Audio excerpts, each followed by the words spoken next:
সূর্য ওঠার আগেই ঘর থেকে বেরিয়ে পড়েন ৭২ বছর বয়সী ই। হাতে ছোট ব্যাগ, মুখে হাসি। সকালের নাস্তা কমিউনিটির ক্যান্টিনে, তারপর বন্ধুদের সঙ্গে গল্প করতে লাইব্রেরি, বিকেলে একটু ব্যায়াম। দিন শেষে প্রয়োজনে চিকিৎসকও হাতের নাগালে। জীবনের শেষ বেলায় এখন তার কাছে জীবন মানে সাজানো এক বাগান।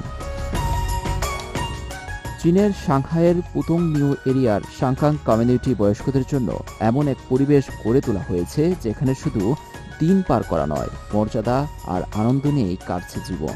বিশ্বের অন্যতম অর্থনৈতিক ও সাংস্কৃতিক কেন্দ্র সাংহাইয়ে বর্তমানে প্রায় ৬০ লাখ প্রবীণ আছে, যা শহরের জনসংখ্যার ৩৭%-রও বেশি। 3টি ভবন নিয়ে গড়ে ওঠা এই বিশেষ কমপ্লেক্স আমাদের জীবনে এনেছে বড় পরিবর্তন। একটি ভবনে সকালের নাস্তা থেকে রাতের খাবারের ব্যবস্থা, অন্যটিতে রয়েছে শরীরচর্চা কেন্দ্র ও লাইব্রেরি, আর তৃতীয়টিতে আছে কমিউনিটি হাসপাতাল। এখন শুধু বেঁচে থাকার জন্য বেঁচে নেই, ভালোভাবেই বাঁচছি। ৭৭ বছর বয়সী কু হুইছুয়ানের কাছেও এই সেবা আশীর্বাদ। একসময় তার রক্তচাপ হঠাৎ বেড়ে যাওয়াটা ছিল আতঙ্কের। এখন কমিউনিটির চিকিৎসায় তিনি অনেকটাই সুস্থ।